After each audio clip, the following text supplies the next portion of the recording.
Hill Podcast, True Radio Network, coming to you live from the lab in the Man Cave, bringing you the best DC sports coverage around. DC sports about the politics. It's not just a catchphrase, it's not just a motto, it's what we do.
Sports Ultra-Hero Podcast. Sports without the politics with Carol and Robbie on True Radio Network.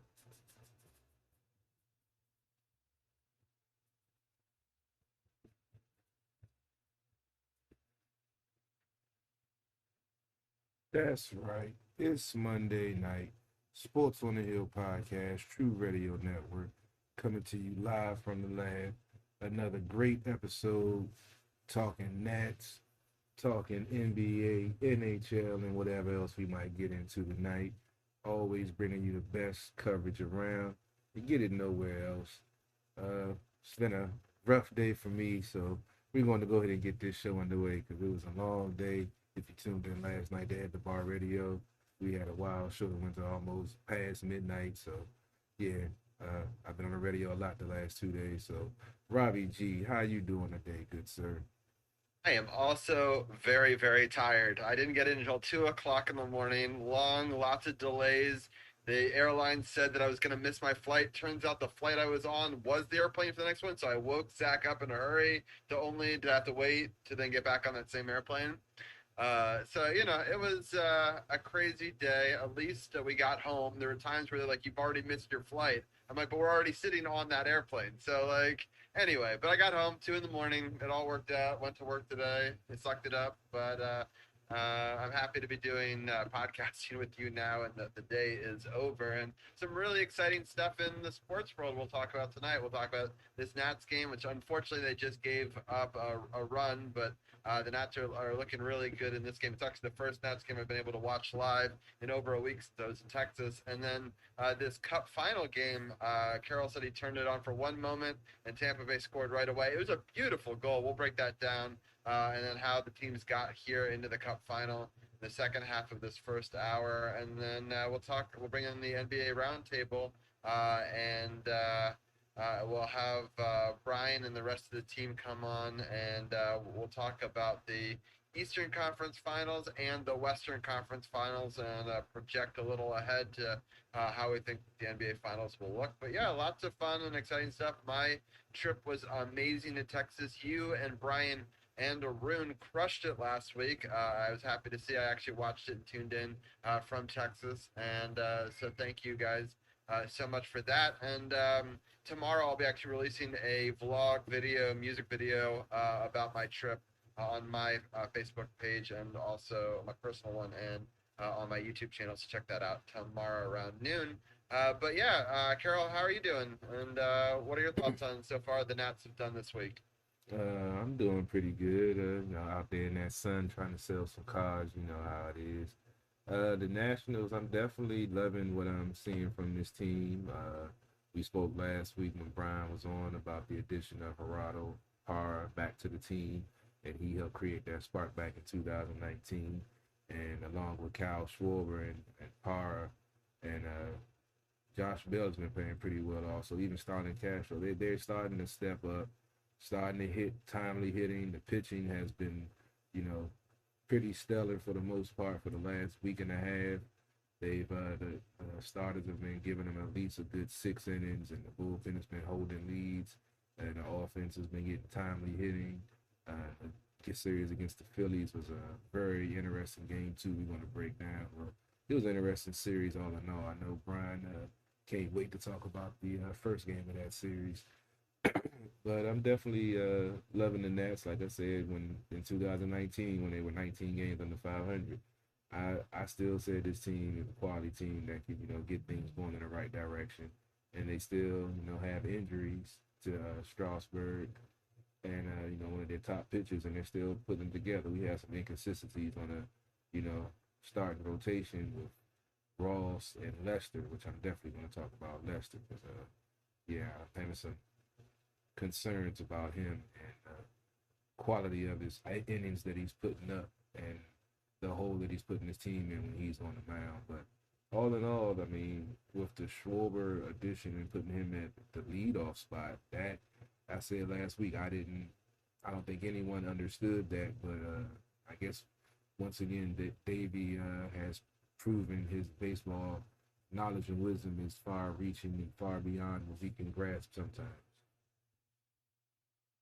Yeah, well, let's bring Brian in, and you guys can break down some of the earlier games of the week, and then I can talk about this game more specifically because I've watched it. I only got to see some of the stats in the other ones, so I'll just give my general thoughts after each series on that. But how are you doing, Brian? I'm doing great, guys. How are you guys doing tonight? Hey man, we doing great. Nats up 5-1. Trey at the plate, looking to go get to 500 tonight. So yeah, I'm feeling pretty good, man. Yeah, Robbie was saying you guys hit 4 solo home runs tonight. Is that correct? Yeah, Schwarber has two. Nice. I just looked at it on the. They just showed it. I can't remember who had the other ones. Oh, Parra has one. His first home run at the net this season. Right. I think the last one was Trey Turner. No, Trey. Yeah, Trey, man, that dude is ridiculous, man. Just got on base again. I love that dude, man. Shortstop is taken care of for a while with him in the lineup, and Yeah. And Castro singled to left and Gomes scored. That was the fifth run that just happened in the bottom of the sixth. And I wasn't really a fan of Castro, but his hitting has definitely been better than I expected, and him at third base has actually been better than I expected. He's actually playing, I think, second tonight, but he's normally at third, and he's been playing some good third base.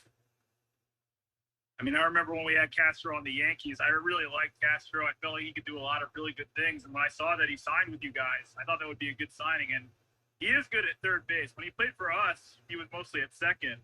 But I've seen him at third for the Nats. And you're right, Carol. I think he plays a good third base. I think you're pretty set on the left side of your infield with Turner, obviously, and Castro now at third. Yeah, I still miss Rendon. I was actually watching the Yankees Angels game. Yeah, me too. Network. So yeah, I was when I turned it on. Rendon got to the plate and hit a double as always. Tony Two Bags was his name, man. He's still so good. He's still so good. Yeah, man, I wish we could have kept him, but I'm looking at the guy that's going to be the next superstar. Juan Soto's at the plate right now. 0-1 count, 1 out, man on in the bottom of the seventh. And I'm going to go ahead and get into the weekly recap while Soto goes through this. I'm going to predict the home run on this. I'm going to see if that happens. Oh, like that. All right. The Nats, as I mentioned, are in second place in the National League East right now. They're 37-38. They're 7-3 in their last 10 games. They went 4-2 last week with a lovely 2-game sweep of the Phillies. And I guess I can say a disappointing split with the Marlins, even though we did speak about how the Marlins were playing some good ball, and they blew out Chicago, who were one of the hottest teams in the league last week. So we didn't want to sleep on it, but they ended up splitting, which I wasn't too happy about. Robbie, we have a development in this Nats games going on. It's a stolen base. Right? Yeah, it was, sorry, yeah, because he was trying to throw to first, and basically it went off the glove and went flying, and Trey then stole second base. So it's still counted as a stolen base, even it's probably an error on the first baseman. Yeah, it'd probably be an error because I think it was It's probably an error, so Castro. it doesn't count as a stolen base then. I don't know if you get both. I've got to ask Brian now. So what happened exactly? So like the ball was thrown to the first baseman to try to tag him out, and the ball deflected off the glove and went far away, so he had to run and go get it, and then Trey Turner ran to second base. That sounds like an error actually on either the first baseman or the pitcher. Yeah. So it's not a stolen base. So it's not a stolen base. Yeah. Got it. Okay, an error. So it's definitely due to Trey's speed, though. But even though it's not a stolen base, We're always worried about Trey. Trey is sick on the bases, man. He's a quality player, 5'2" player, man. He does it all. He can do it all. Hoping they lock him up soon for a long-term deal, because yeah, we got him out there. I have no worries about that infield. But let's go ahead and get into the matchups from last week. The 2-game sweep of the Phillies. First game of the series, the Nats won 3-2. Mad Max was on the mound. He won the game and put him at 6-4. He went 5 innings, giving up 2 hits, 1 earned run with 8 strikeouts and 3 walks. Zach Wheeler took the loss. That dropped him to 5-4. He lasted 3 innings, giving up 6 hits, 3 earned runs with 4 strikeouts and 1 walk. Brad Hand earned the save, his 16th of the season. He went 1 in the 3rd innings, giving up 3 hits, no earned runs with a strikeout and a walk. No walks, I'm sorry. Yan Gomes went 2 for 4 with 2 RBI singles for both, and then Josh Bell went 1 for 4 with the RBI single to account for all the runs. And the second game was a wild 13-12 win. But before we get there, because that game was so wild, I think we should break both of these down singles. I know Brian definitely wants to talk about the first game of the series with they've implemented this substance, for a pitcher. They feel like a pitcher has a substance on his hands or on his person that's helping him, control the ball or try to sticky make stuff. Sticky is what stuff. they call it, Yeah, Carol. sticky stuff. The technical term is sticky stuff. And he had been checked after the first inning. He had been checked after the second inning. And then after watching the game, Girardi's excuse for having them to check him in the middle of the 3rd inning after he just struck out one of his guys is because he said he had seen Max pitch so many times that he had never seen him rub his hands through his hair so much. So he felt like he had something, in his hair that was helping him, strike people out.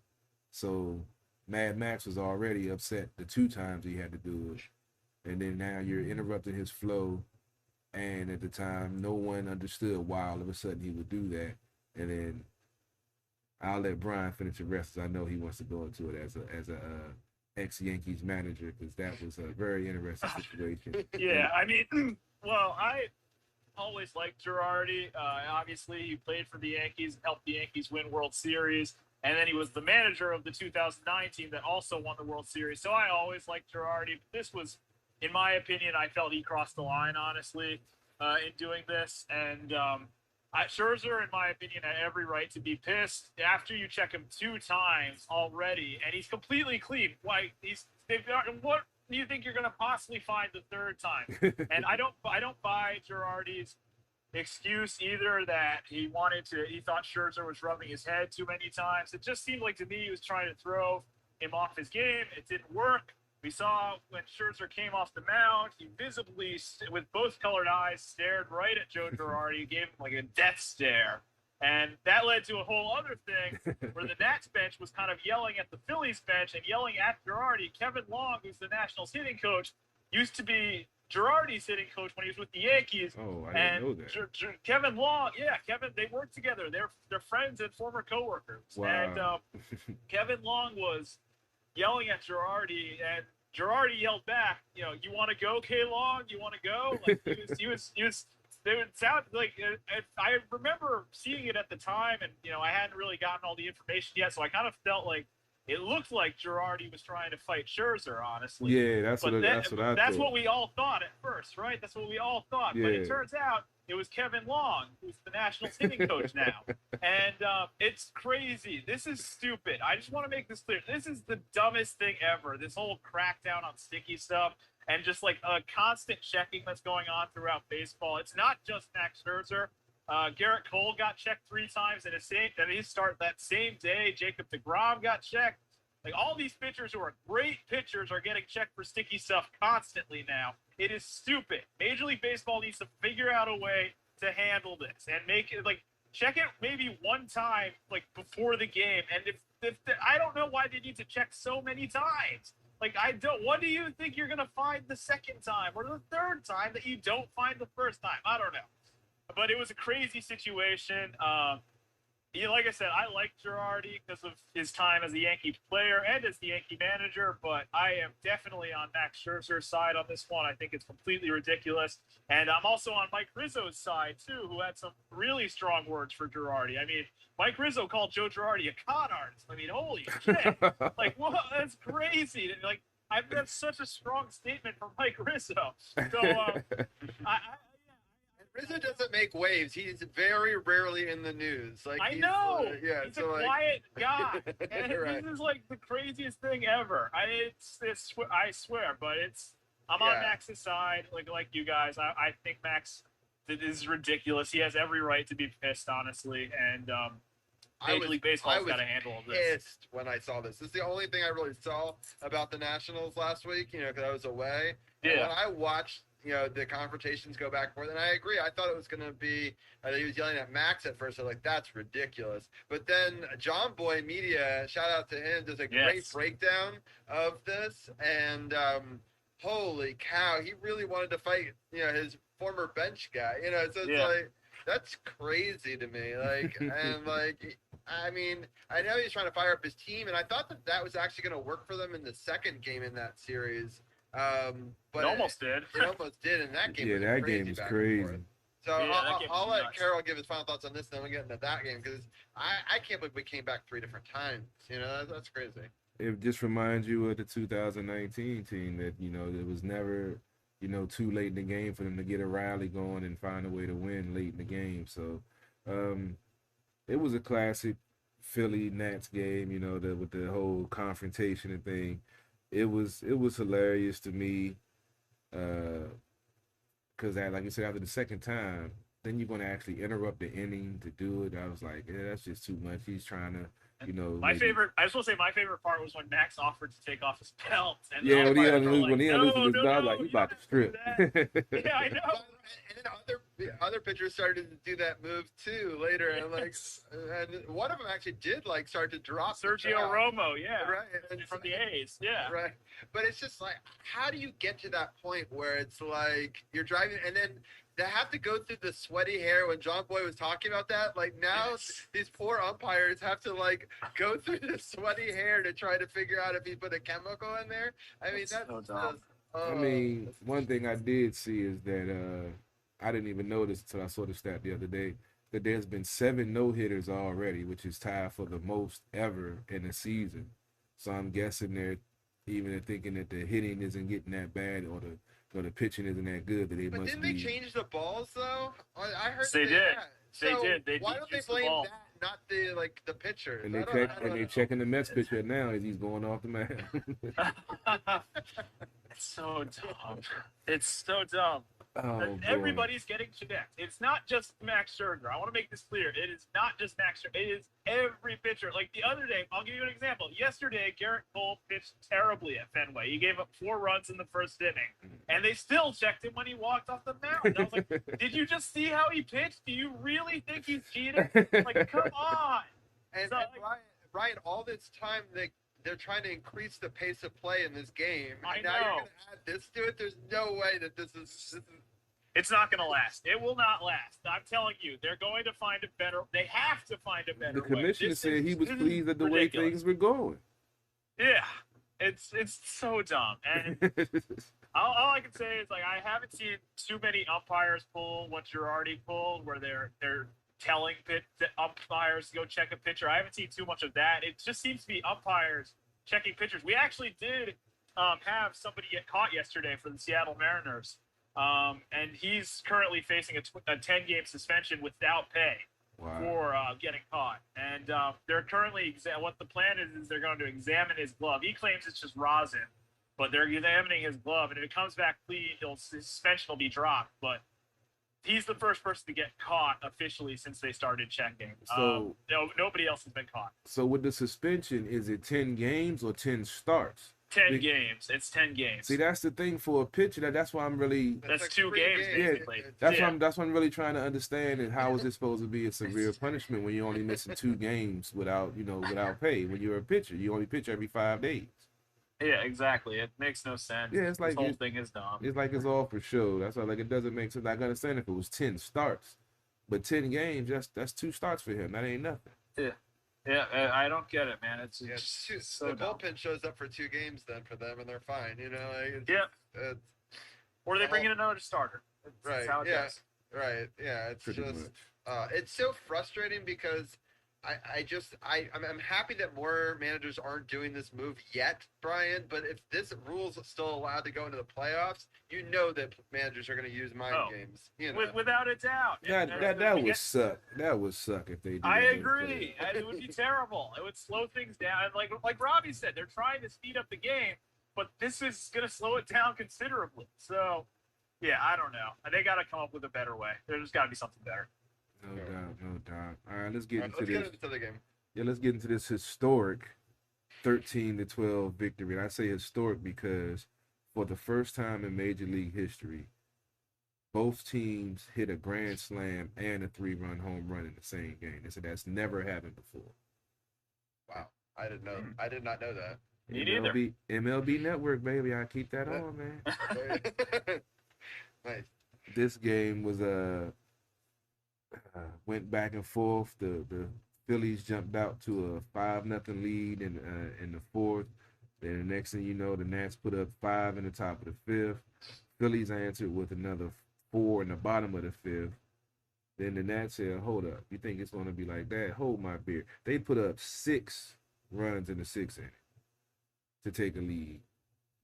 Philly came back, took a lead, and then the Nats found the way in the top of the 9th to take the lead. And we're definitely going to break this game down. The official winner of this game was Tanner Rainey. That puts him at 1-2. He went 2/3 of an inning, giving up 2 hits, no earned runs with a strikeout and a walk. Hector Narvis, I think it is, took the loss for the Phillies. That dropped him to 1-4.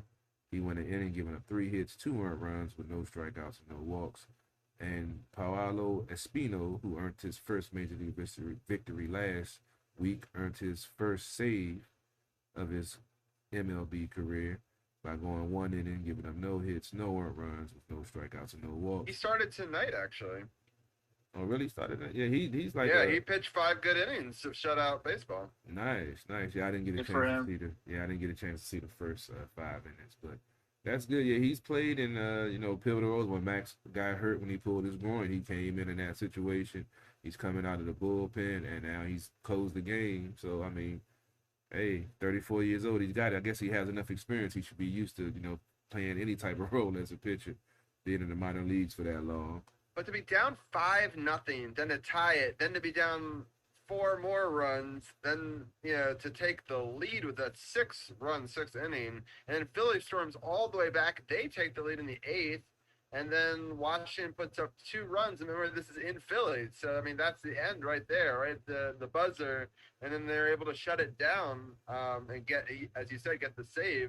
And he's been playing well both in starting pitching and in save situations. So he's been a huge. It seems like we're making all the right moves, switching the lead off, being able to get some pitchers in there that are starting to actually show what they could do. And it's just been a really impressive turnaround this last couple of weeks. Yeah, definitely. Josh Bell went 2 for 4. He's starting to get his swing back. He went through a little slump. He went 2 for 4. With the grand slam. Kyle Schwarber, who's been ridiculous, tying major league records and such. He went 1 for 4 with a 3-run home run. And Starlin Castro, who we just spoke about, went 3 for 4 with 3 RBIs. So they're getting contributions from all over the lineup and when needed and timely hitting, good defense, and, above average pitching to get you far. And with this climb back into the division race and getting in the second and one game under 500 when they were, I believe, when we started about 8 or 9 games under 500, and folks were concerned. There was talk about, trading Max at the trade deadline and all this and that. And, I got to mention it, Brian. We talked about it the other day. Scott Boras, Max's agent, is going to have the nerve to come out and say if Max will not would not waive his no trade clause if he doesn't get an extension, as part of the deal. And we all know, especially with the Nets playing better now, the Nets aren't trading Max Scherzer. That's just ridiculous. Robbie, did you see that tweet that came out, and how do you feel about that agent trying to stir the pot, I guess? I didn't actually see that tweet, so this is news to me. This is why we do the show. I learn stuff every time. So that's interesting, though. I don't particularly like it when agents tweet, but in general, it's rarely good for our team. But I mean, I'm happy he's not going to leave. I mean, I really want Max to be the guy going forward. I mean, I want him to retire a National. So I mean, whatever it takes to make that happen, I guess. Yeah. Unfortunately, the Mets have just hit a 2-run home run to climb a little bit closer to the game. It's now 5-3, top of the 8th, no outs. And, isn't that the guy we hit with a pitch earlier in the game? Interesting. Nah, that was his last name started with a D. This is Alonzo. Was it Pete? Is it Pete Alonzo, Brian? Yeah, it's Pete Alonso. Yeah, he had that. That's the guy that had that great rookie season that hit with like 40 home runs or something. Yeah. Yeah. Yeah, he got us for another. But it's top of the 8th. Nats, I still feel this game is still under control because Brad Hand has been pitching better long as he isn't going against the other New York team. He's been doing pretty well closing the games out, so we can see what happens. Arun showed up, so I wanted to ask him, do you have any thoughts on this historic game or the series? Yeah, it was like the first time in MLB history that there were 2 grand slam hit by each team and a 3-run home run hit by each team, so that was pretty cool. And I tuned in at the end when the Phillies took the lead, and I thought I was like, oh, the Nats are gonna lose, and then Castro with the huge hit with the Nats up, as Carol pointed out. This probably was the win of the season, and it reminded everyone of the comeback like in 2019 when they went on to win the World Series, like one of those games. Right. Real quickly, I got a scoring update. I'm sorry, I got my friend Sil, who's in Twitch chat right now, who's a big Montreal fan, and unfortunately, a bad play down the side and a nice shot through a lot of traffic. I don't know if it touched the guy in front, but it's a good play set up originally by Kucherov, but then put in by Coleman. I don't think it touched the guy in front, but so now Tampa Bay is up 2-0 in Game 1 of the Stanley Cup. Damn. Yeah, I'm sorry, Carol. We're rooting for Montreal. We're rooting for you, so hopefully they come back. 14-4 left in the second.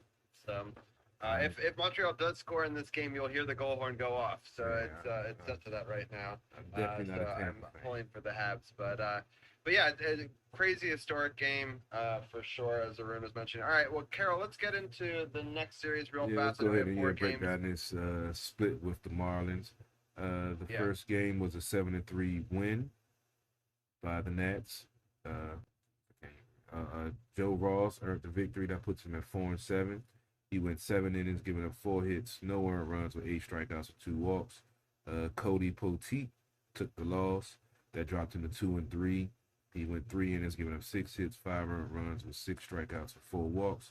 Schwarber stayed hot again, going 2 for 4 with a solo home run and a 3-run home run. And Juan Soto went 2 for 5 with 2 RBI doubles to help contribute to this 7-3 win. The second game of the series was a 11-2 loss. This one was ugly. I saw the beginning of this game, and I thought the Nats were going to be able to bounce back, but it just wasn't the Nats' night. Pablo Lopez earned the victory. That put him at 4-4. He's went 6 innings, giving up 6 hits, 2 earned runs with 9 strikeouts and 1 walk. Looks like Oh no, that's a solo shot. Brings him within 1. This Miller. I haven't liked this Miller guy since I've seen him come in. He hasn't really impressed me. I'm not even sure who he is, but they need to get him out of there. Where's Finnegan? Finnegan been killing him when he going there. Where's Hudson? Come on, Dave. You get somebody woman. I don't like that. Yeah, this is getting too close for comfort. It makes it Yeah. for exciting baseball talk, but I was hoping that we would just be able I was to. enjoying that comfortable 5-1 lead. Yeah, exactly. Oh boy. All right, let's get back to this. Get back to the recap. This game is taking a quick turn to the bad side. John Lester earned the loss because he only lasted 2 1/3, giving up 5 hits, 7 earned runs with 1 strikeout, 3 walks. Schwarber once again went 3-for-4 with the solo home run, and Ryan Zimmerman went 1-for-4 with the RBI single. Luckily, that was that was foul, but it was almost another Oh, one. I just saw that. That's why I had to look at the. Why is he still in this game? Who's warming up in the bullpen? Fake a cramp. Do something. Holy crap! That was just feet away from being fair. Yeah. That was yikes. Yeah, Lester Zimmerman 1-for-4 with an RBI single. The third game of the series was a 3-2 loss. Zach Thomas earned the victory for the Mets, going 2 and that put him at 2-2. He went 6 innings, giving up 4 hits, 2 earned runs with 11 strikeouts, 2 walks. Patrick Corbin took the loss. That dropped him to 5-6. He went 6 innings, giving up 5 hits, 3 earned runs with 6 strikeouts and 1 walk. And Yimi Garcia earned the save. That's his 12th. He went 1 inning, giving up 1 hit, no earned runs for 2 strikeouts. Juan Soto went 1-for-4 with the RBI double, and Castro went 1-for-3 with the RBI double to account for both the Nats runs. And the rubber match of the series, the Nats won 5-1 with Mad Max on the mound. That puts him at 7-4 on the season. He went 6 innings, giving up 5 hits, 1 earned run with 7 strikeouts and 2 walks. Sandy Alcantara took the loss, dropped him to 4-7. He went 5 1/3, giving up 6 hits, 5 runs, 4 of those earned with 3 strikeouts and 3 walks. Trey Turner went 1-for-4 with a 2-run home run. Josh Bell went 1-for-4 with a 2-run home run, and Josh Harrison had an RBI single, and he went 2-for-4 that game. So they earned the split with the Marlins, who I would have liked for them to take at least 3 out of 4, but split 4-2 week, you can't complain about that. Room, did you get a chance to check out this 4-game series with the Marlins, and what did you think about it? Yeah, another leadoff homer for Schwarber, and Soriano's the leader of that stat with 13 leadoff home runs, but he did it in 131 games, and Schwarber has, at least in the beginning of the series, he had 5 in only 13 games, so he might be the franchise leader in leadoff home runs pretty soon. Well, actually, Trey broke that record, I believe. I thought Trey broke it. That's why Trey broke that record last year. No, leadoff in like the beginning of the game. Oh. Do you mean in a season or a career? Like for season or like the whole Nats career? For season. Okay. Yep. Yeah. So that's the start off of the game home runs we're talking about. Yeah. Versus that's like Carol, the stat you're looking at is ones where he's just at the top of the lineup. I thought it was a Just do lead that. off. I thought it was a Mark lead off to lead off the Zuckerberg game. reported that let's take that beef up with him, I guess. Then. I think there are 2 stats. There's one where it's like how many home runs to start a game. Because also Soriano had 50 home runs. That's what I was thinking too, because Soriano had like 45 homers that season. But it's just to start off. Oh, interesting. And yeah, Denny threw out the first pitch on Thursday night. That was pretty cool. And Ross, he pitched. He's been disappointing this season, as you mentioned. He's only 4-7, but it's good that he came out for the win.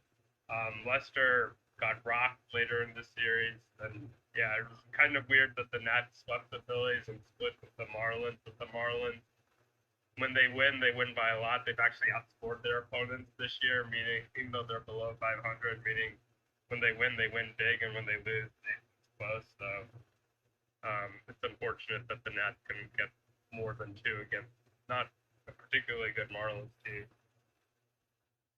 Well, Schwarber set the Nats record for most home runs in a month with his 6th leadoff one. That was so that's pretty cool. That's a live stat right now, I think now, or is it yesterday? No, it must be a new stat now. Yeah. That was probably from last week. Whenever. Yeah. Interesting. Yeah, it's crazy. He's just hitting so many. It's hard to keep track of all of them. Yeah. All right. Carol, you came up with a stat, right, that you were telling me earlier, about how many he had. You had one, right? Didn't you tell me offline a crazy stat that he had? What's that? Oh, yeah, he The hit short- 11 home runs in 9 games, which ties a major league record. But I'm looking at the Trey Turner leadoff homers, and you were saying the difference between leading off a game, and it was August 12th of 2020. Says that where did it go? He said that Trey Turner has the number 10 leadoff homers career, breaking the Washington Nationals record. As home, the previous record holder was Alfonso Soriano, who had 9 during his career with the Nets. So it is, but it was 10. Soriano had 9. I guess it was the lead off the game, and Trey did break that record when he hit his 10th, and I think he said a couple of more this season. So yeah, just wanted to make sure I wasn't tripping. Yeah. Okay. Okay. All right. So, but yeah, I mean, that's still pretty impressive. And how many leadoff wins does he have this year? Is he Lead off? What is it? Isn't it? Out of those leading off a game. Yeah, like out of the 11 first of those, batter of the game. Yeah, that was. Yeah. I think he's got like what 6 or 7 of the lead off the game. Yeah. wow? So we're only halfway through the season, so you know. Yeah, that's not crazy. even- And he's only been leading off for a very short period of time too, which is also really impressive. He hasn't been leading off the whole season. Yeah, it hasn't Yeah. even been 20 games, has it? Yeah, it's been a very short amount of time. Yeah, like we talked about last week. I didn't understand him going to lead off because, for one, you got Trey Turner, who's one of the top leadoff hitters in the league, and then I never would have thought to put Schwarber at the leadoff spot, especially with the way his season started off and the little slump that he was in, and not getting the home runs. He had a couple of nice walk-off home runs, to end some games early in the season, but he was, wasn't seeing the ball real well, and really wasn't, getting a lot of contact. And the fact that he decided to put him at the top of the lineup, I know I was scratching my head, but once again, like I said, I can't question David. But if he hits, then it puts so much pressure on the opposing team, because then you've got him, and you've got Trey Turner towards the top, and you got Juan Soto, and it's just there's so many issues that teams are going to have to face with speed and bat strength. It seems to be a pretty lethal combination, at least right now. Yeah, definitely. He's locked in, and he's doing historic things. Arun, what do you say about Schwarber and him at the leadoff spot? Yeah, he had a couple clutch hits early on in the season, like couple game winners. So he showed he could take it deep. I definitely did not expect him to be this prolific going forward. And somebody made a joke online saying, for the Washington football team name could be the Washington Schwarbers. So that would be pretty funny. But yeah, Soto was talking after the game. He said, like, when they beat the Marlins the second time, that the whole locker room was in a good mood, and they really liked Ara coming back, and they call him Baby Shark there, like in the dugout. So that was pretty cool. But yeah, so overall, it's nice that the Nats are playing better baseball, even though they lost their last 2 games coming into this one. Yeah, we're gonna see how things go. They brought in Brad Hand, who has gotten a couple of 4-out saves to try to get out of this inning to see if the Nats can add some more runs in the bottom of the inning. But he's in there as a 2-1 count, 2 outs. Let's see what he's going to do. Harry Price just made a miraculous save right there. Nice recovery to get back to his feet. 8 minutes left in the second period here in this live game one of the Stanley Cup. Tampa Bay still up 2-0 in that one. We're watching both those games here live, which is fun, and we'll watch some basketball in a little bit with people in hour two if people want to stay tuned for that. But hopefully the Nationals find a way to shut the door here. 2 balls and 2 strikes. 2 outs. All right, come on, Brad. Let's get out of this inning. Go ahead and talk about the upcoming schedule and get into some NHL talk and recap the conference finals and talk about the Stanley Cup final. Indeed. All right. I thought he had him on now. Like I said, I don't understand. Robbie, what do you think about? Me and Brian talked about it last week. What do you think about them having Brad Hand as the closer instead of Hudson, who, was the top closer for this team and, closed out the Game 7 of the World Series for this team?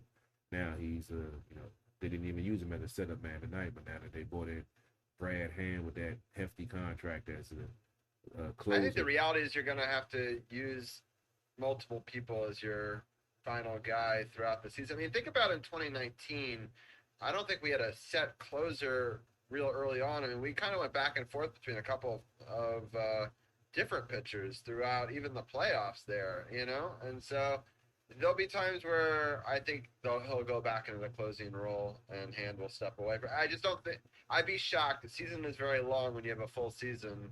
Now, some teams have designated closers. I know that the Yankees always seem to have that. But at least in 2019, the Nationals kind of flip-flopped their closers throughout the season. They had. That's why I never understood why they didn't re-sign Doolittle. And that's what I'm saying. Yeah. Doolittle re-signed him in this contract from what Brian told me. Brad Hand has like a $10 million contract or whatever. They should have I feel like they should have just left it. I think it's even more than that. That was a filthy pitch. I thought it was going to be a ball, but it snuck in there. That was nice. Yeah, he got out there and nice 5-4 lead for the Nats going to the bottom of the inning. Hopefully they add an insurance runner too, because that would be nice. Otherwise, it's going to be with Brad Hand on the mound. I'm sorry. Gonna be big yikes. I've got the upcoming schedule if you want me to go through that real fast. And then all right, you ready to run through that and get into some hockey talk after that. So it's very fitting that we're watching Tampa Bay because we're playing Tampa Bay. So there's Tuesday 7:05 game, Wednesday 4:05 game, and that ends our June schedule. And then on July 1st on Thursday, they start a series against the Dodgers in Washington. The Tampa Bay series is also in Washington. They're in the midst of a homestand right now. And then, so the Dodgers 7:05 on Thursday, 7:05 Friday, 7:15 on Saturday, and then 11:05 on Sunday. 4th of July. Okay, that makes more sense. It still seems really early for a baseball game, but yeah. That's how it's always been in D.C. since the Nationals came back. 4th of July game is on the 4th. Is at 11 o'clock. Yeah, and they always got the red, white, and blue jerseys on. I got to get me one of those. They're sweet. Yeah, Carol's right. Those are awesome. That is cool. All right, well, that's cool.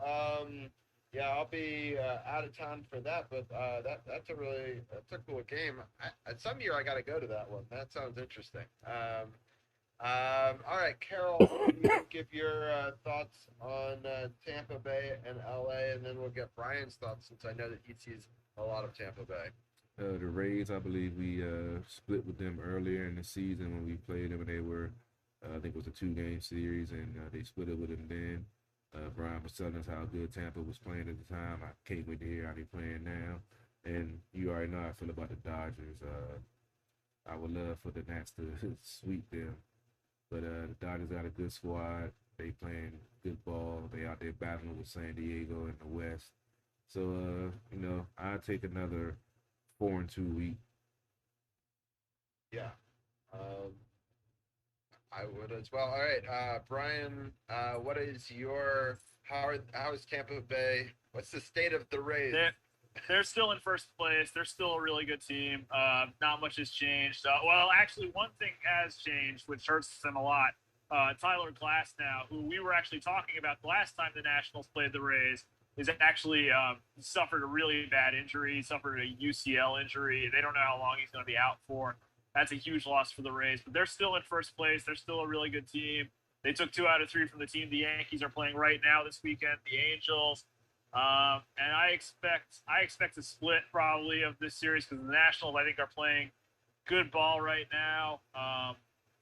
But Tampa Bay is still a good team. I know they got swept by the Mariners last weekend. They were struggling for a little bit. At one point, they had lost 7 games in a row, but they picked it up. They won the last 2 games of the Red Sox series last week, and then they followed that up by winning 2 out of 3 against the Angels this weekend. So they are playing better after a rough stretch, a rough losing streak, and they're a good team.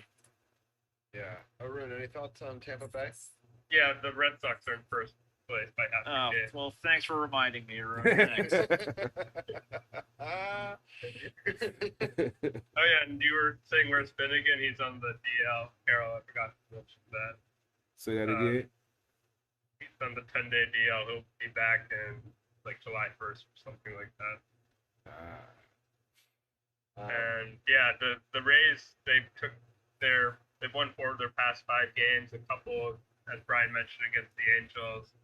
I forgot that that the former Nats catcher is their Suzuki with the Angels. It's pretty funny. That like people were like, I think they were making fun of the Angels for putting Otani and Suzuki together because they're both Asian, even though Suzuki's Asian American. Interesting. So, yeah, the Tampa Bay, they're like 4th or 5th best in run differential. It could be tough, but I think the Nats are playing better, so hopefully they can take a couple from the Rays. Yeah. There was a bad, missed hit in that Tampa Bay game, and the guy, spun away from it and went flying. All right, so the Nats are back up to bat. The 100-mile-per-hour fastball way outside. So they're holding on to a 1-run lead here in the bottom of the 8th. I forgot to ask Arun or Brian about their thoughts on LA. I'll start with Arun. What are your thoughts on playing the Dodgers?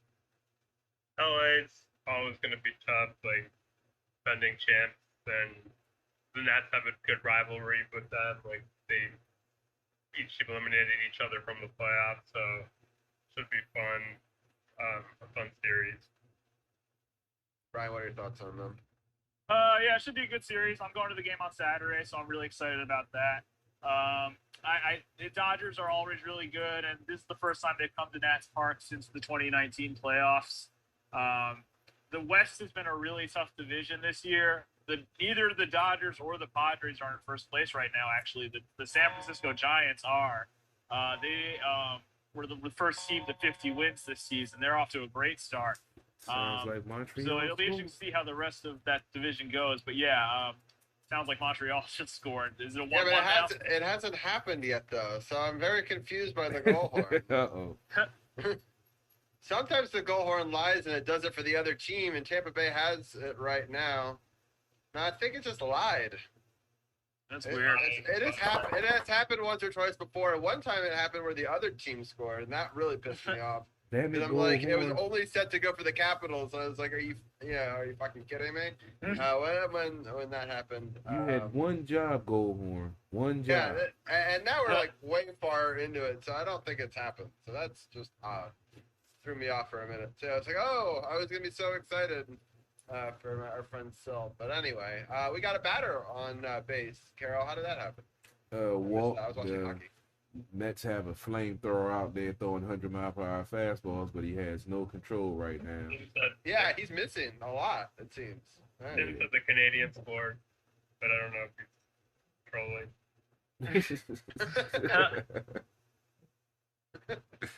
Tim does like to troll, so it's all very possible. Very possible. I just feel like it would have happened by now. It's really delayed by 5-minute goal horn. I don't think it's gonna happen. So. We just got another. Are you watching on your Fire Stick? Because when I was at your place this week, I was watching hockey on the Fire Stick, and it was super delayed. No, it's on the box. Anyway, 3:40 left in the second, in what I think is still a 2-0 game. But the Nats now have 2 base runners. That was a really bad play. And we had a Mets play happen. Yeah, it was a bad play all around, though. Guy couldn't pick it up. Then it was a terrible throw. Then the guy didn't pick that up at first. And then advance to the second and third. That Yeah. should have been about 3 Sounds years like the ago. Mets to me. Yeah, that's the good old Mets that we all know and love. Yeah, so that's helpful. Anyway, but Ben says, "Hey, yay, not awful." Yeah, so I mean, it's good. It's maybe the Nats won't blow this. All right, so I think we've covered all of the baseball, right? Yeah, we pretty other than much this covered the live thing. baseball. Let's go ahead and get into this hockey talk, so I know y'all can get into this NBA and all the goings I wish on. I had more TVs so I could watch what's going on in the NBA game. So I'll have to have the round table let me know. I thought the Nats game was going to be over before the NBA segment, but I had mistimed it, I guess. So we're still in the bottom of the eighth. It's 5-4 Nats. And there's 3 minutes left in this live Stanley Cup game between Tampa Bay and Montreal. And we just, my man Ryan Zimmerman pitch hit 3-run home run. Jim. There you go. See, I had to just talk hockey, and boom. That's Zim with the three. Mr. National himself. First pitch, low fastball, out the park. No more biting the fingernails. They got the 3-run lead, the 4-run lead back. And Mr. National himself has done it for the Nats. That's the way. Oh wow, okay, that explains it. My hockey feed was delayed. It was, I guess, paused at some point. All right, so the Montreal has scored, and Ben Sherratt. So thank you, Sil, for answering that. And I totally missed it. Anyway. I was watching so much baseball, I didn't even notice that the hockey was delayed. So I'm fast forwarding. That's what I like to hear, Robbie. That's what I like to hear. I know. Well, the Nats are sucking me in. It's a good game. That's what I like to hear. But congratulations, Sil, on the score of making it 2-1, splitting that lead. I believe, though, every game that Tampa Bay has been up and scored first, they have won. I believe there are 12. Or no, they're 12-2. Sorry. But all of their wins have come from when they scored first. So it's still going to be difficult. And we're now live, and it's only 9.4 seconds left in the second period. All right, but how we got here. So Montreal won the West, which is a very strange thing. But they decided to give the Western Trophy. Originally, they said they weren't going to give out the trophies because they thought it would be weird. And then at some point that changed, but they never even made news about it, so I don't understand. But then the trophies appeared at the championship ceremonies, and they decided, since the Western team, Vegas, was playing Montreal, that they would somehow get the Western trophy. And so Montreal was able to beat Vegas, and Fleury played pretty well. He made some boneheaded plays in a couple of games. They went to Leitner for a few games. I believe actually in the deciding game 6, they went to Leitner in that game. And still saying it's all good. It's the first time in history that they won the Clarence Campbell Trophy. It's true. They've never been able to win that trophy before. So one fun fact that I would mention that I saw, the winner between Toronto and Montreal, every time in NHL history that those two teams have played in the playoffs, has won the cup. So whenever those two teams play each other, the winner wins the cup. So that's crazy. I had never known that before. I would have assumed that they would have played each other in years where neither had. So still, maybe that's a good omen for you guys. I know a lot of fans of hockey that aren't necessarily, as long as they're not a Tampa Bay fan, a lot of people are picking the habitants, as they call them, the Habs. And are running with them just because it's a fun story. It's a Cinderella story. Carey Price has always been a great goalie and someone that a lot of people have looked up to. But it's been some really fun series between Vegas and the Habs, and I'm just happy that they were able to pull it off. They entered the playoffs as the lowest seeded team of the 16 teams that made the playoffs. And they were able to go from what many considered was one of the weaker divisions in the Northern Division. If people were ranking 1 through 4, they thought, oh, there's less teams, and they thought that sort of taking advantage of some of the weaker teams in that division gave the teams at the top of the division these inflated point scores. But it's interesting that the team that was number 4 went on to beat the number 1 team and then went in the second round and then played the West, which a lot of people thought it was either the East or the West were the 2 best divisions in hockey, and neither division actually got a team in the finals, which I thought was interesting. So Tampa Bay was able to play an incredible game in a Game 7 against the Islanders. I know a lot of us were pulling for Trotz. I know that there's some people in Caps fan groups that were, mad about the whole situation with Trotz and rooting against them. But I know a lot of Caps fans that were rooting for them. I know Carroll was, and that was a great series. That series went 7, and it was just like it was a 1-0 game in a Game 7. So it was like one mistake. That was the difference. And it sets up this incredible final with these 2 very hot goaltenders. And we always talk about defense and goaltending being important in the playoffs. And it's really coming true. And it's interesting to have a team get back to the finals. That hasn't happened in a long time. So it'll be interesting to see what happens. Tampa Bay is way over the salary cap, which I know really pisses a lot of people off. It's kind of bullshit they were able to hide some players, and not only hide some players, but some of the best players on their team as injured for the season, and then miraculously they get to play Game 1 of the playoffs, and they're able to do well. But Carol, what are your thoughts about the run up into the Cup? It's been very interesting, like you said, with the way that things broke down with the new COVID protocol and the divisions or whatever. But I wasn't, pleased to see my man Trotsky get put out. I wanted to see him go to the end. Montreal, like we say all the time about playoff hockey, it's another season. It's a different beast, and you get hot at the right time and start playing good, solid hockey and have solid goaltending and quality special teams.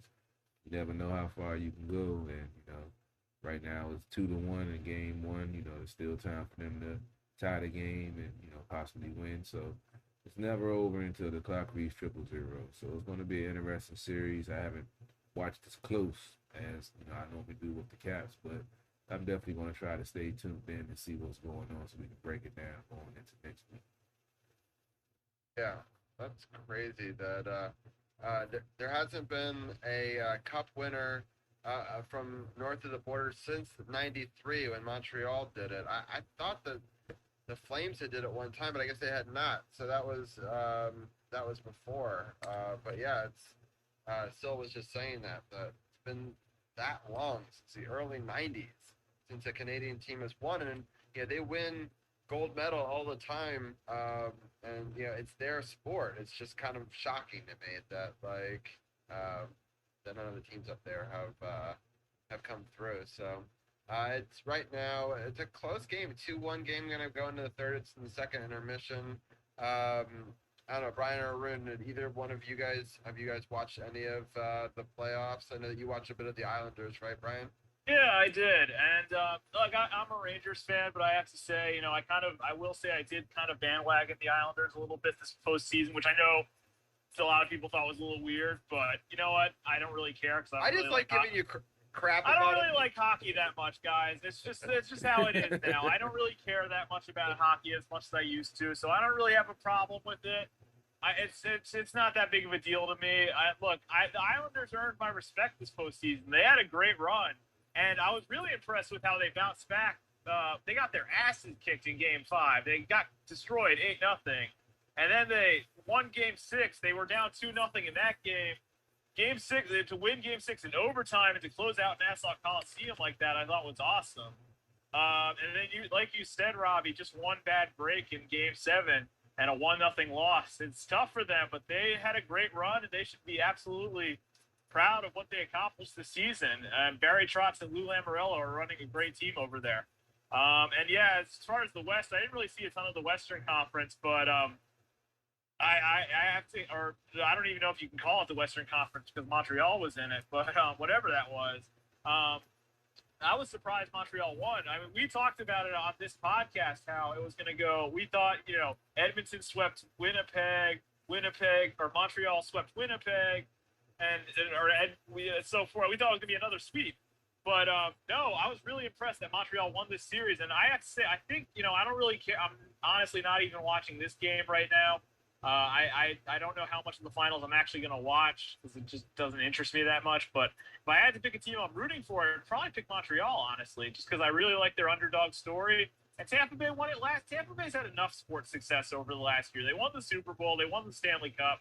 Team got to the World Series. They've had enough sports success. Let's get the Stanley Cup back to Canada. Let's get Montreal their Stanley Cup. Yeah, I agree.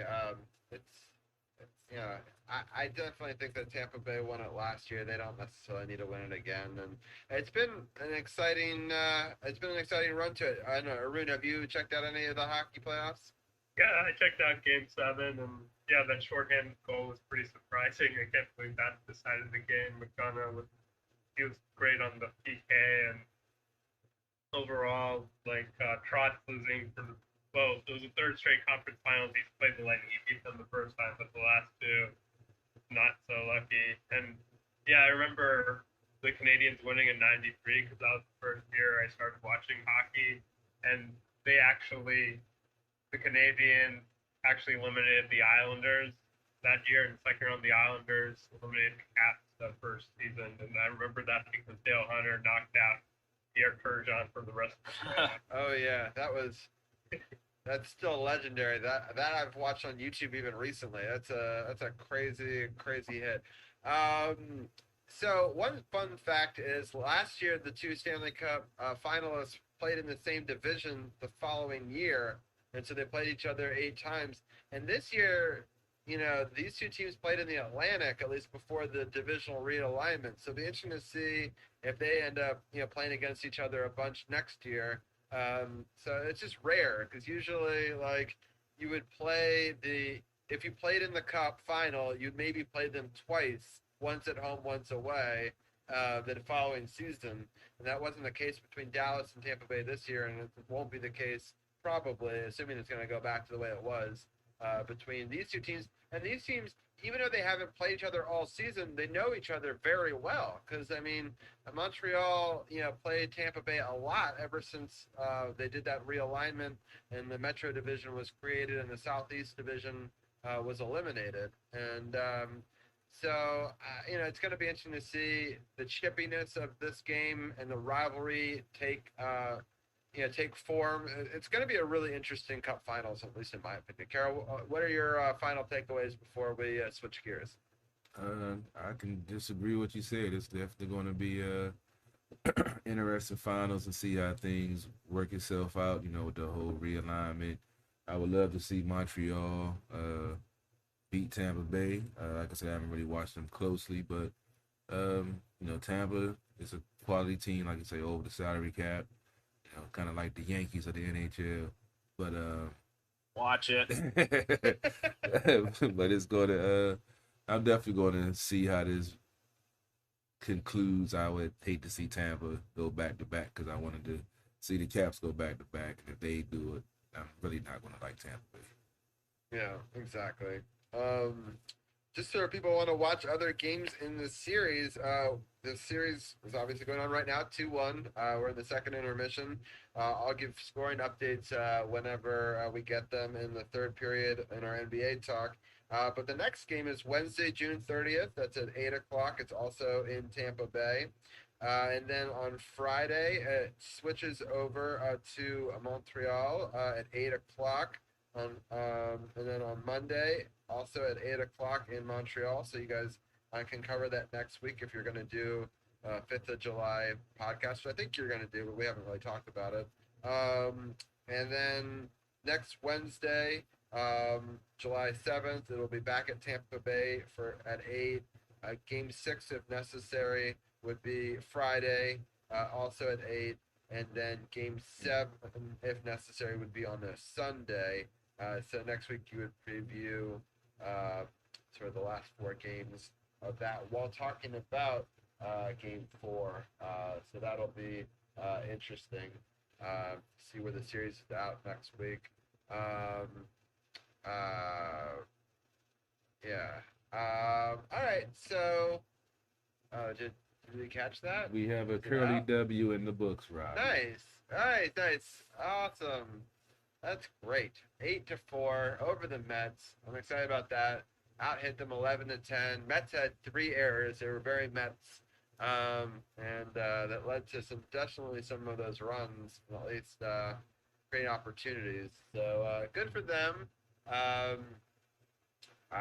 Sounds good. All right. Well, Carol, give your final thoughts on this baseball game while I switch it to basketball and then we'll switch gears. It was a great Nats win. We talked about Miller coming in and giving up 3 runs in the the top of the 8th, and was seeing if the Nats could answer. And they brought in one of their, I don't know if that's the Nets closer or a setup man, but he was throwing 100 miles an hour, but he couldn't locate anything, and was able to get 2 men on, and Ryan Zimmerman comes in to pitch hit and hits a 3-run homer to get those runs back to help secure the victory for the Nats. And it was a very, very good win for the Nats. That puts them at 500 at 38-38, and climbing in the division, trying to take over first place and see what we can do with all the pieces finally falling into place. What about you, Arun? If you get a chance to see this great game the Nets just pulled off with an 8-4 victory. Yeah, I saw the Schwarber home run, but it was unfortunately not able to see the end of this game. But good that the Nats were able to hold on. They were giving me kind of a scare. And you guys were talking about all the runs they were giving up, but nice win for the Nats against that. Yeah, one thing to mention, Schwarber did get 2 solo shots, and one of them I don't think we mentioned on air. I know I talked to Carol before we got on air about it. Was one of the deepest to one of the farthest parts of the park that I've seen. It went over the fair foul pole, which is crazy to go that far and into the upper deck. I've never seen. I've seen ones go long distances at Nats Park, but that's a tough spot to hit too, and it went way up there. So that was pretty impressive, and then to hit another 390-foot home run as well. He's just been incredible, and I'm so excited that we got that win there, and it will give us some good momentum going into a difficult potential week for the Nationals. It's definitely going to be a top team in the AL East and first or second place team in the NL West that's been playing good ball. So yeah, it's definitely going to be a test. Played the Phillies last week in the Marlins, not the same competition. So like I said, I would love to see another 4-2 week from the Nats. Yeah. So I still say it'll be finished in Montreal in Game 6 with Montreal ending the road for the 25th Cup. That would be pretty awesome. 25 cups, man. I'm so excited the Caps got 1. I can't even wrap my head around the thought that they could get their 25th. I mean, that's just crazy. We can only hope. Right. How many do the Yankees have, Brian? 27. 27. So even more than that. Great. Yeah. Good God. All right. So all right. That's crazy. I'm super happy with my 1 for the Nationals and 1 for the Capitals. I'll and here we have fans. If it makes you feel better, I've been waiting for 28 for 12 years now, so it's been a while. That's true. We have one more recently, so I guess that's something. Yeah. All right. Well, I think we've exhausted our baseball talk, and again, the hockey talk. I'll bring in live scoring updates, throughout this final period. And Zach wants to be on the podcast. All right, Carol, any final thoughts before we switch gears to basketball? No, I'm gonna go ahead and let you guys break down the conference finals. Recap the conference finals, and talk about what's going on in the NBA. I'm gonna sit back and listen, and I'll be here to close out the show. Sounds good. All right, let me bring in our last member here, Tim, and yeah, Zach.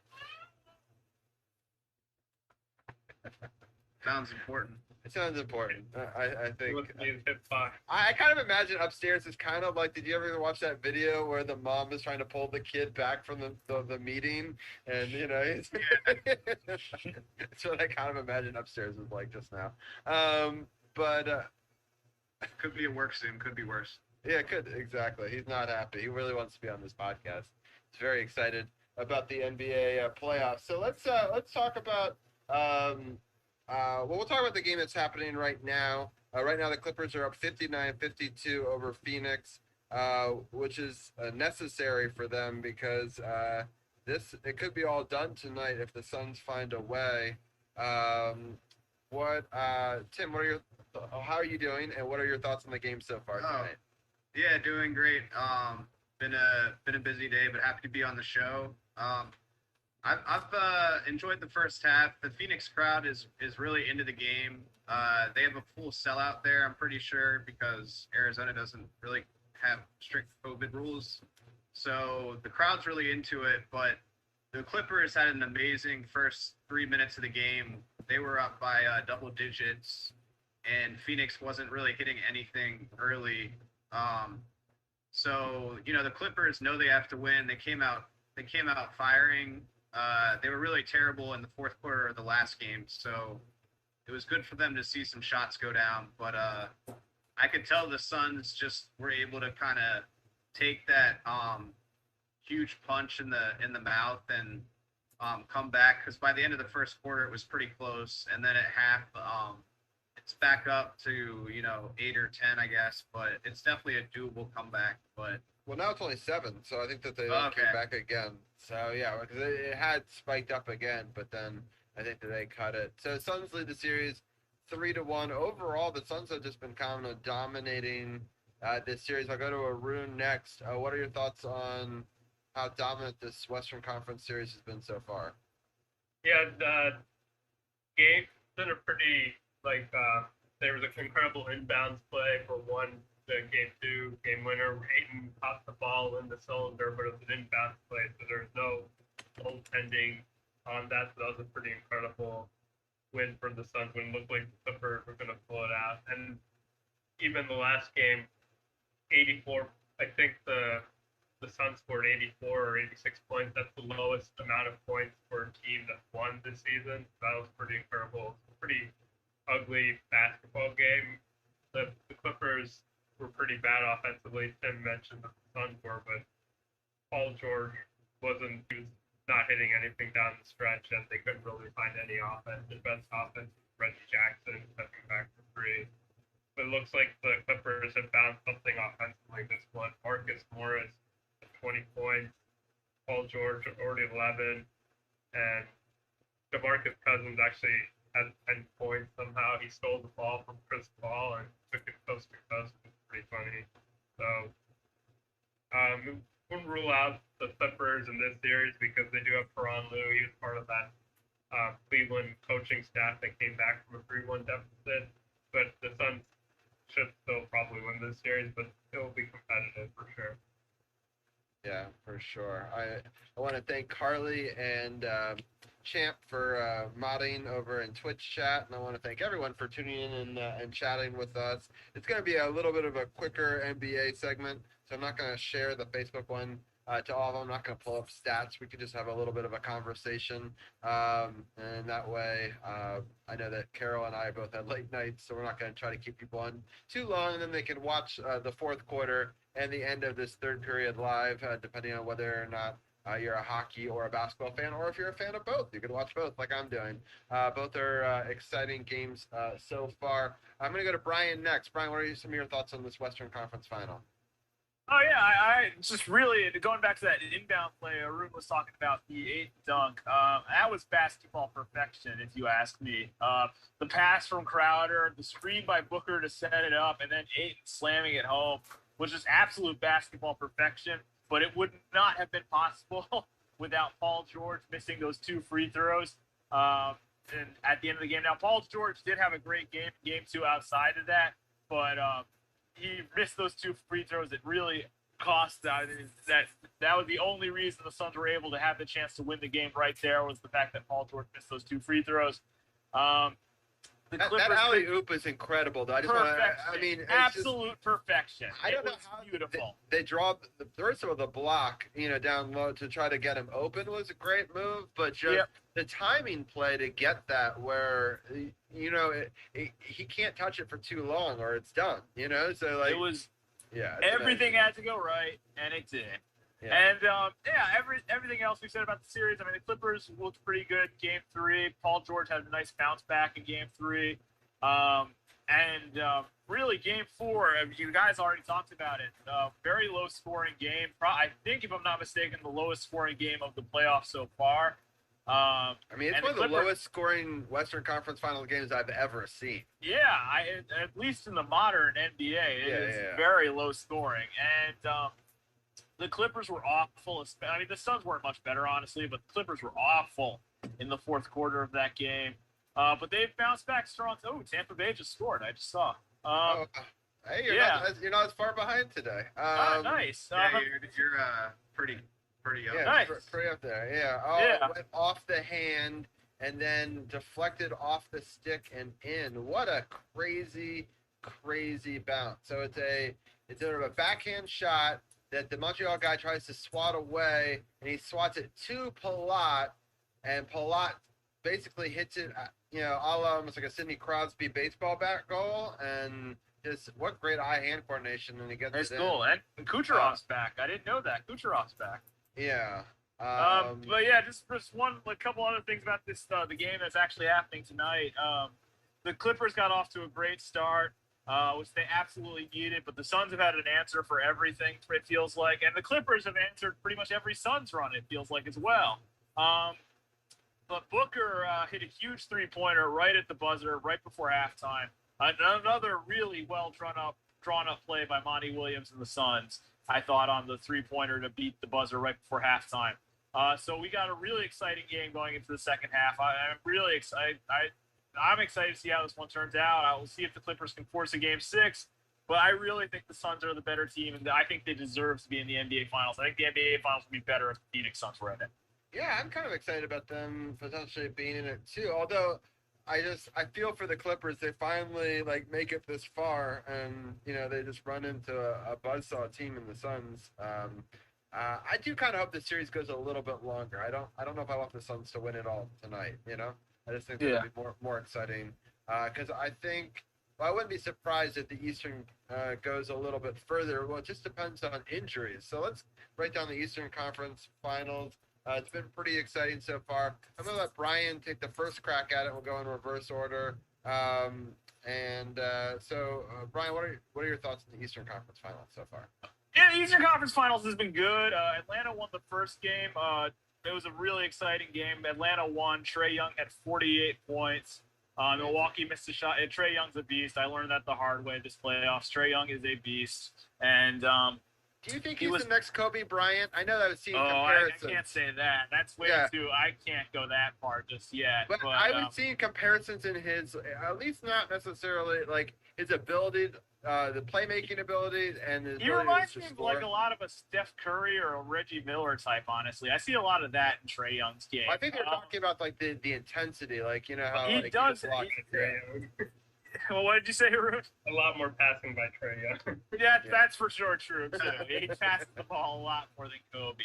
I think it's an unfair comparison to make because Kobe is Kobe and Trae Young's only in his third year in the league. But I mean, he's just been incredible this postseason. He's putting the Hawks on his back sometimes in these games. I mean, game 1, he was just outstanding. Game 2, Milwaukee won easily. It was a blowout. Honestly, didn't even watch much of the second half because Milwaukee had a huge lead going into halftime. And then it wasn't even close. And then game 3 was really good. Atlanta got off to a good start, but Milwaukee came back strong. And in the fourth quarter, Chris Middleton was amazing for the Bucks. Arun probably has the exact number, but if I'm not mistaken, I think he had 22 or 23 points in the fourth quarter. He was outstanding. He scored, I believe, 38 points overall for the whole game. And just outstanding fourth quarter performance from Middleton. Yeah, he's been great in the postseason for the Bucks. Everybody talks about Giannis, and Giannis is of course a great player, but Middleton has really developed into a great player in his own right. He's going to be on Team USA this summer for the Olympics. I'm excited to see how he does there as well. Chris Middleton is a damn good player, and So I got one more comparison that I was reading on NBA forums that I want to throw at you. They say Chris Middleton's Batman and Yes. Giannis is Robin. Yes, I heard Kendrick Perkins said that today on ESPN, and I don't agree with that personally because Giannis is so good. Giannis is already a two-time MVP, and Middleton's a great player. Don't get me wrong, but to say he's Batman and Giannis is Robin makes no sense to me. Giannis scored 30-plus points in his own right in Game 3 as well. So I think that's unfair to say. I do think Milwaukee's going to win this series. I think they're the better team. I think Atlanta's Cinderella run will come to a bit of an end here. I think the Bucks will win in 5 or 6 games. I just think they have too much. I mean, the Giannis, Holiday, and Middleton are just 3 really good players. And while the Hawks do have a lot of depth, I just don't think it's going to be enough to beat that. So I'm going Milwaukee. But this has been, an interesting series so far. Chris Middleton's not bad. He's not Batman. Trae Young's not the next Kobe. We can all chill without these crazy comparisons and everything. Yeah, I just like reading NBA forums on Facebook and getting your guys' take on it. But I'm going to go to Arun next on the Eastern Conference Final. What are some of your takeaways? Yeah, Chris Middleton is definitely not Batman because he only had 30 points combined in the first 2 games of the series. And so I think Giannis is getting it done every game. That last game took a bit of a hit for me because when Trae Young got injured, he stepped on the referee's ankle. I thought the game, and he didn't look like he was 100% out there. Even they took like a 98-96 lead, and then they were outscored 17-4, and that pretty much was like the game. And I think this series is pretty much over if Trae Young isn't close to 100%. I think the series is ending in 5 because Bogdanovich is injured. I actually don't think the Hawks are very deep at all right now. I think it's just Berger, Young, Capella, and then if Young is out, then their bench is pretty bad other than Gallinari. Kongu's okay, but Lou Williams is kind of a choke artist. So I think the Bucks are going to win in 5. Young is injured. Yeah, so I heard that it was going to be reevaluated today. Have we heard anything yet about how that turned out? Questionable For next game. Yeah. And he didn't look like he looked like when he was playing, then Drew Holiday was pressing up on him, and it looked like before Holiday was all nervous and leaving him open for the shimmy 3-pointers. That was probably the play of the post. Well, I mean, his blow-by speed is so dangerous that you can't get up on him, or he'll just blow right by you. So I understand how that totally changes the way that you're going to be able to guard him, and that'd be so disappointing in my mind if we had this, he had such a great season, and if they lose because of an injury, and it's such a fluke injury, he stepped on an official's foot, right? Yeah. The official's foot. It wasn't even the official's fault, but it was just bad timing by Trae Young to step into his foot. The second straight series that the opposing point guard got injured, Kyrie had an ankle injury on Giannis' foot, which is also pretty fluky. So this just might be the Bucks' year. They've stayed healthy. They've suffered. I guess Dante DiVincenzo's injured, but he's not an all-star player like Kyrie or Trae Young. So for me, this is the Bucks' year because this is going to be one of the easier paths they're going to get. And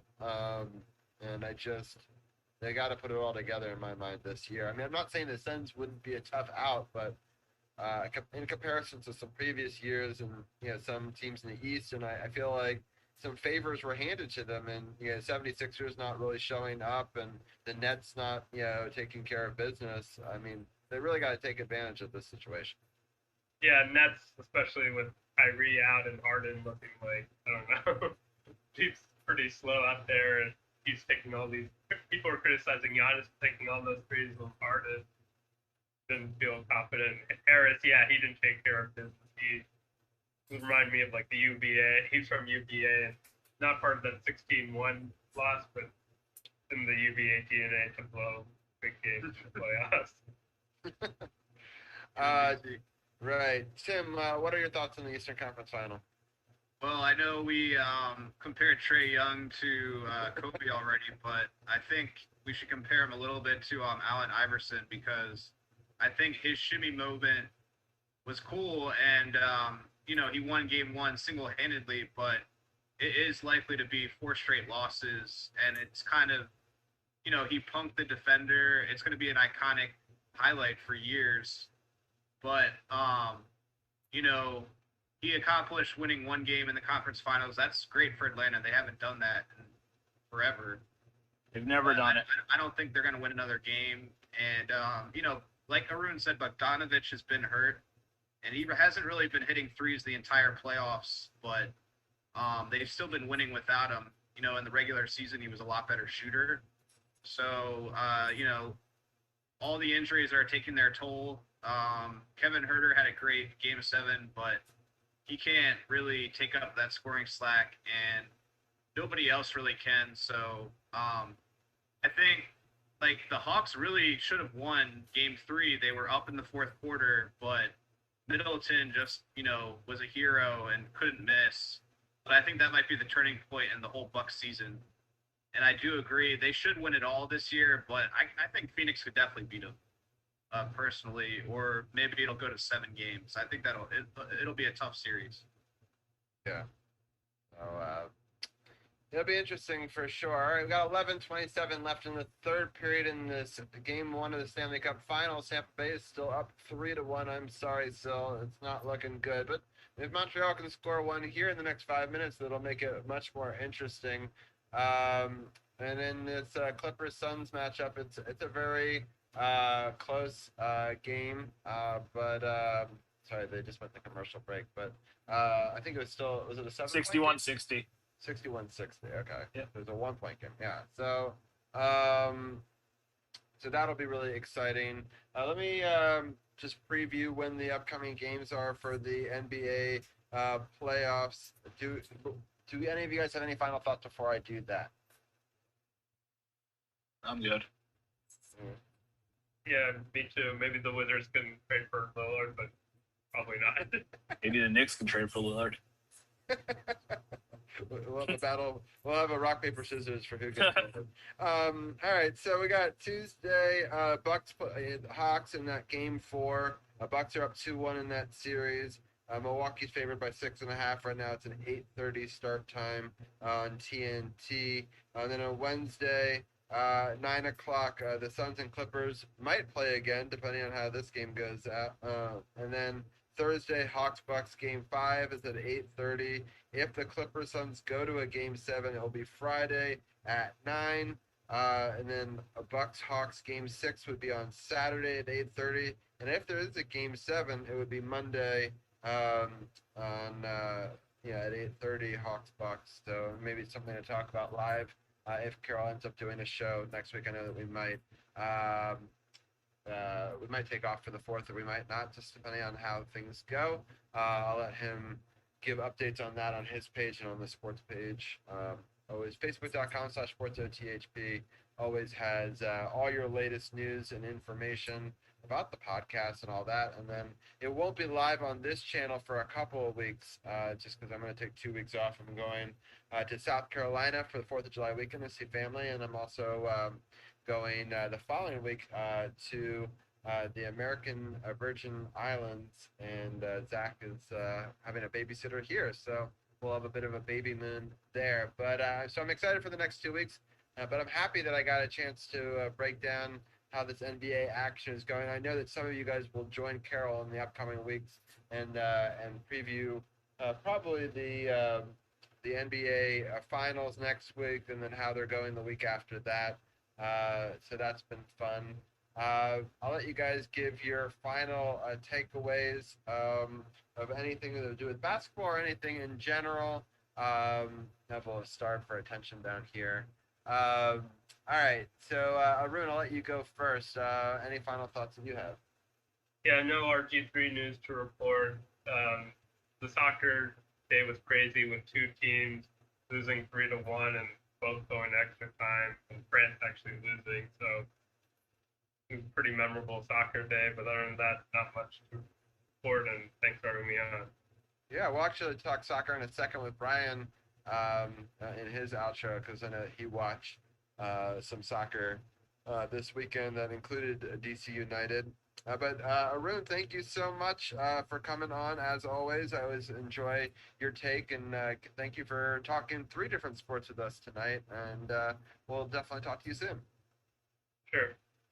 All right, Tim, I'm going to let you go next. Any final takeaways or thoughts that you might have? No, I'm just really excited to see what happens with the Wizards coaching hire, and I think it's going to shake out in the next week or two, just because.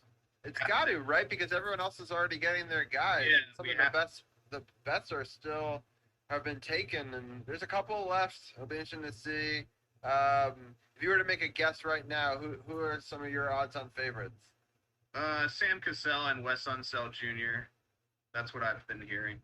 Yeah, I've heard some of that too. Brian, do you think that's about right? Or those are the names I've been hearing. I mean, we kind of talked a little bit. I can't remember if it was Tim or Arun, but somebody said Rick Carlisle wouldn't be a good idea. Well, now he's off the board. He took the Indiana job. So I think it's going to be Cassell or Unseld Jr. They seem like the 2 logical choices. So, Brian, real quickly, why do you think after all these years he left the Dallas job to go to Indiana? There just seems to be a lot of dysfunction in the Dallas Mavericks. I almost said Cowboys. Dallas Mavericks organization. I pick your dysfunctional Dallas organization. Ever since the Porzingis trade, there's really been he has not been a good fit at all, and there's some drama with Luka as well. He's probably still going to sign the max, but you got to keep him happy. And so Rick Carlisle left, Don Nelson left. It sounds like they're going to trade Porzingis as well. There's a lot of questions about the Dallas Mavericks, and I understand why Rick Carlisle wouldn't want to be a part of it. I think he's going to be a really good fit in Indiana. Indiana is a really talented roster with guys like Sabonis and Caris LeVert, who are really good players. But and it's just been a rotating cast of characters at head coach for them the last couple of years, ever since they fired Nate McMillan, who was a good coach, who's now gotten the Atlanta Hawks to the Eastern Conference Finals. So I'm excited to see how Carlisle will do in Indiana. I think he'll do a good job. The Mavericks are a mess right now. Yeah, interesting. So the live score in this game, 7:26 left in the third quarter. The Clippers now have a 2-point lead, 64-62, and a big foul there. So it looks like they're going to go to the line. The Clippers, that is, they're going to shoot 2. And Tampa Bay still up 3-1. Actually, nope, make that 4-1. I believe that was Nikita Kucherov with the goal. We got 4 goals on 21 shots. Montreal's only put up 15 shots to this point with less than 10 minutes left to go in the game, so it's not enough. And it's a set play off the face-off. It's a pretty clean win for them. It pushes it back. Kucherov takes the middle, shoots it. I can't tell if it's deflected and it goes up high, or if it doesn't. Let's see here. Don't think it was deflected, but maybe it was. We'll see in the angle. Oh, it's hard to tell if it changes angles there, but Tampa Bay takes a 4-1 lead there with 8:28 left in the third. But thank you, Tim, for joining us as always. And any final thoughts before I let you go? No, it's just you had the Inspector Gadget, like, evil guy look where reminded me of the cartoon, but that's my I was a huge Inspector Gadget fan, so I'll take that as a compliment, being the Mad Doctor. I'm having flashbacks, but I hope we can cover a Wizards hire soon, and we're happy about it. And I'm excited for Brian will break it down, but England Germany tomorrow. I'm not a huge soccer guy, but that's a classic matchup. World War II. Sounds good. Well, thank you, Tim, as always, and we'll talk to you soon. Bye. All right, Brian. Real quickly, let's start with DC United first, and then we can get into some international soccer real fast, and then and then Carol can come back as well. What are your thoughts on some of this international play and this upcoming game? All right, well, let's do that out of the way first, and then we'll do the. Yeah. So Euros was today. Unfortunately, I missed all of it because I was at work. But Arun just explained very well what happened. Spain had a 3-1 lead in their game. They blew it. It went to extra time. They ended up winning 5-3 in extra time.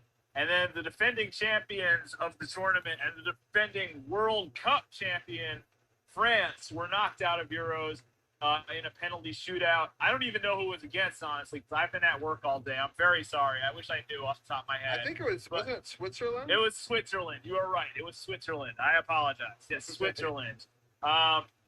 The Euro tournament has been great so far. I watched Belgium-Portugal yesterday. That was a good game. Belgium knocked out Portugal, who were the defending European champions. It's been a really good tournament. And like Tim mentioned, tomorrow is England versus Germany. They obviously have, as Tim said, World War II history, and not to mention a lot of history on the soccer field as well.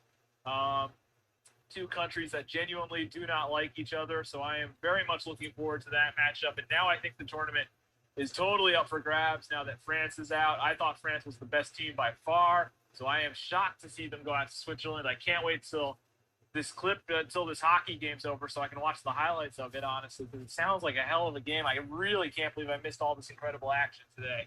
But it's been a great tournament so far. Euro 2020 has been great. All right, let's break down the game that DC United should have won. Then we were going to escape with a lucky tie, and then they lost the game. How did that break down? It was a good game. I watched most of it. DC United actually scored first in the first half and looked pretty good. But then NYCFC very late scored 2 goals, 1 goal in the 85th minute, and then 1 goal in the very last kick of the game in the 95th minute to win the game 2-1 for NYCFC. It's a tough loss because obviously there's a rivalry with NYCFC, and I'm an NYCFC fan as well. So I want them. I'm glad they won, but this was a really good game, especially for the MLS. And DC United now, with this loss, sits outside the playoff picture, but there's still a lot of time left to go this season. I can't remember who their next game is against off the top of my head. I know it's on Saturday at Audi Field. I can't remember who it's against. I'm sorry. I can't remember off the top of my head who it's against, but the game yesterday was a lot of fun, and go check out this winner by NYCFC. It was a great game-winning goal. Yeah, Toronto FC. Toronto FC. There we go. At 5:30 is the next game. And on Saturday. Yeah. So that'll be. I knew it was on Saturday and that it was at Audi Field. I just could not remember the opponent. Yes, and I want to give a quick little shout out to Champ, who a True No Spots podcast. So check them out on Twitch as well. They're part of the True Radio Network. Also, if you go to sportsothb.com and click the podcast partners button, you can get his podcast. And this week they're going to cover wrestling plus what 7 wrestlers would you use to build a new stable in a new promotion. So interesting conversation topic there. So I know that he's been growing over on Twitch, and so definitely check him out. I just gave him a shout out on here, but True No Spots Pod is where you find them on Twitch. And then Carly Sings is also moderator for me. She's a super awesome singer. She's doing a great thing and donating the proceeds from tomorrow's Tuesday stream live at 1 o'clock Eastern Daylight Time to Outright Action International. And all the songs are going to be all love songs for the last stream of Pride Month for that. So shout out to my 2 moderators over there. Thank you everyone for rolling through. A lot of people came through Twitch today talking a lot of different sports, a lot of different topics. So I appreciate everybody for joining me over there. Brian, let people know what's happening on your podcast. I know you're doing an Ask Brian, I think tomorrow. Yes, tomorrow. So if anybody's got any questions for me, it can be about anything, sports, movies, music, life, anything. If you have any questions for me, send them to me by tomorrow at around 10 a.m. So that's when I'm recording. I'm looking forward to answering everybody's questions. I've already got a good number of them. Other than that, going back to 1 episode a week now because I am back to work and I have an awesome new job. Thank you. I have an awesome new job. Come visit me at the International Spy Museum in the Spy Store. It's a lot of fun. But yeah, I'm going back to 1 episode a week because of that. I dropped a good episode on Friday. And I'm going to do a bonus episode because I have tomorrow off. I figured I might as well do a bonus episode. So it's going to be an Ask Brian. And I'm going to be doing that around 10 a.m. tomorrow. So if you have any questions, shoot me a message or tell Robbie, get in contact with him, and I'll do it. All right, sounds good. I think people should either do it on Facebook, but I'm also gonna link your Twitter, BBry1991, Thank you. Yes. in chat over on Twitch as well. So BBry, BBRI1991. Yes. And send him a message over there, and you can get it on his podcast and be a part of that. It's one of my favorite segments, and I'm super happy you're doing it. And I'm excited for it. I hope people go to sportsothb.com, click the podcast partners button. They can get Brian's podcast there. Upon further review, you can also get Champ's podcast. And we appreciate you, Brian, for filling in for me last week. And I look forward to you maybe broadcasting from the man cave in future episodes when I'm not able to. Yeah, sounds good. I'm totally down to do it next week, Carol. If you want, I'm happy to do it again. No doubt. And yeah, guys, thanks for having me on. Have a great night. All right, Brian, take it easy. Appreciate it. Take it easy, guys. Later. Yeah, sounds good. I didn't know if, Carol, you wanted to take the week off for 4th. I'll leave that up to you to make that decision. You don't have to make it right now. I'm not going to put you on the spot, but I'm sure we'll do an announcement on the page either way. Definitely. And we got a whole great team now with all the Zoom, and it's been really wonderful.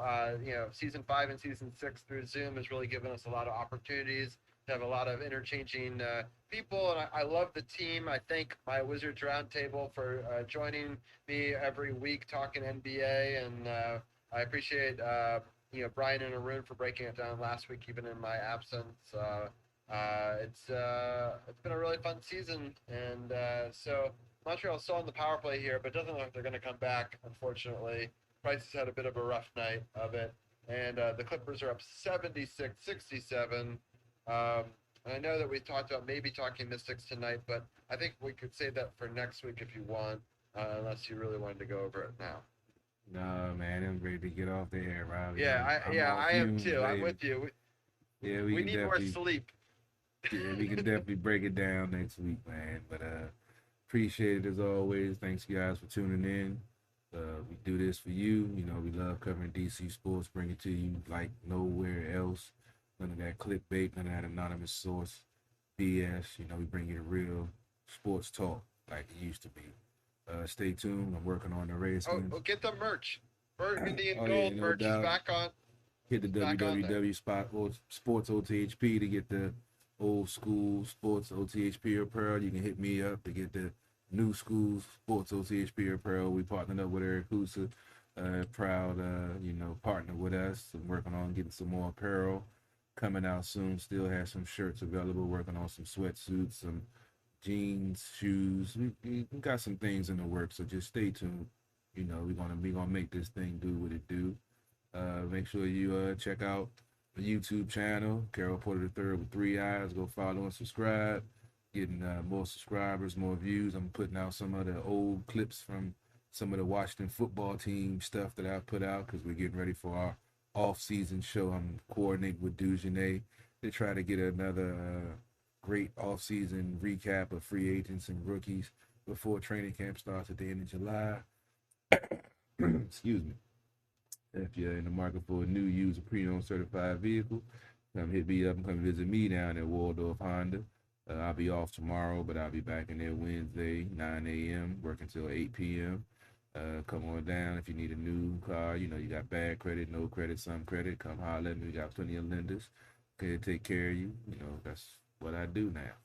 And also, make sure you tune in to Sunday nights at the Bar Radio, 6 p.m. Normally, we started a little late yesterday. But we always bring you the best entertainment news, independent music, current events, politics, and a whole bunch of other craziness. So come check us out next Sunday. I'm not sure who the in-studio guest is, but I'm sure we probably have something interesting going on.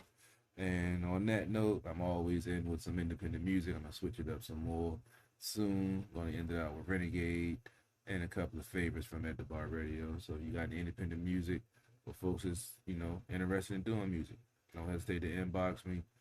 send me a message, hashtag CP3, Google me, it'll come up. And, send it to us. We see what we can do. We interview artists all the time. But as always, another great show. DC Sports Without the Politics. It's not just a catchphrase. It's not just a motto. It's what we do. See you next week.